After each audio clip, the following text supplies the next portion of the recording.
মহাযুগৰ মহা আৰম্ভণি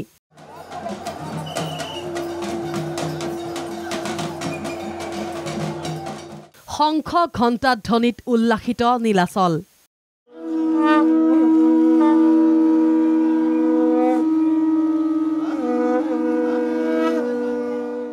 দেৱী বন্দনাৰে মুখৰিত কামাখ্যা ধাম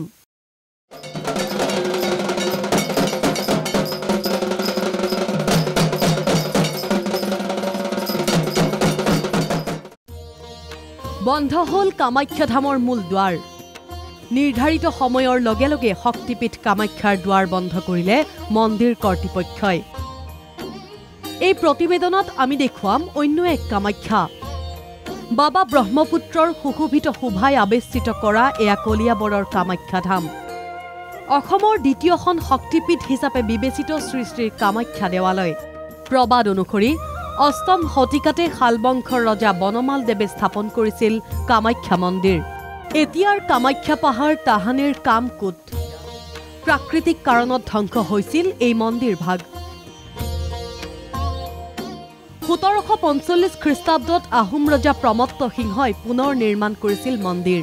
তাৰ পাছৰে পৰা কামকুটত থিয় দি আছে এই দেৱালয়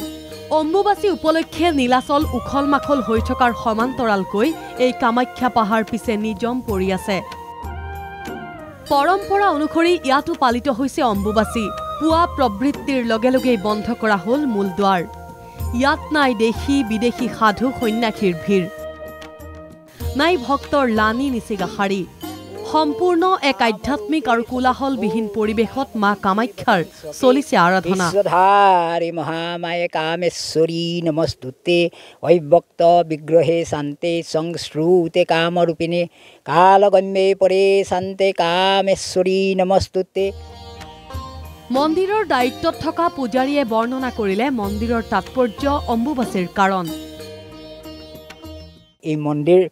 ভাগত নিৰন্তৰভাৱে পূজা অৰ্চনা হৈ থাকে কিন্তু আমাৰ এই অম্বুবাচীৰ কেইদিনহে পূজাটো ৰহিত হয় সেই অনুসৰি আজিও আমাৰ পুৱাৰ পৰা আমাৰ এই মন্দিৰৰ অনুষ্ঠানবোৰ বন্ধ হৈ আছে আমাৰ ইয়াত বিগ্ৰহে আছে আৰু যিহেতু অম্বুবাচী আৰু সেইকাৰণে অম্বুবাচী মেলা ভাগ কামৰূপত যি ধুমধামেৰে মানে কামাখ্যা মন্দিৰত পতা হয় আমাৰ ইয়াত পতা নহয় অম্বুবাচীৰ নিবৃত্তি অনুসৰি নীলাচলৰ বুকুত থকা কামাখ্যা মন্দিৰৰ লগতে কলিয়াবৰৰ শিলঘাটত থকা দ্বিতীয় শক্তিপীঠ শ্ৰী শ্ৰী কামাখ্যা দেৱালয়ৰো বন্ধ হৈ থকা মন্দিৰৰ মূল দুৱাৰ খোল খাব 25 জুনত বুৰঞ্জীত প্ৰসিদ্ধ লোকচক্ষুৰ পৰা আঁৰত থকা এই কামাখ্যা দেৱালয়ত অম্বুবাচীৰ নীতি নিয়ম পালন কৰা হয় যদিও নাই জাক জমকতা নাই মেলা পৰ্যটনৰ ক্ষেত্ৰত চৰকাৰে প্ৰদান কৰা গুৰুত্বৰ ফলশ্ৰুতিৰে অসম দৰ্শন আঁচনিৰ জৰিয়তে পৰ্যটকক আকৰ্ষণ কৰিব পৰাকৈ আটক ধুনীয়াকৈ এটা পথ নিৰ্মাণ কৰা হৈছে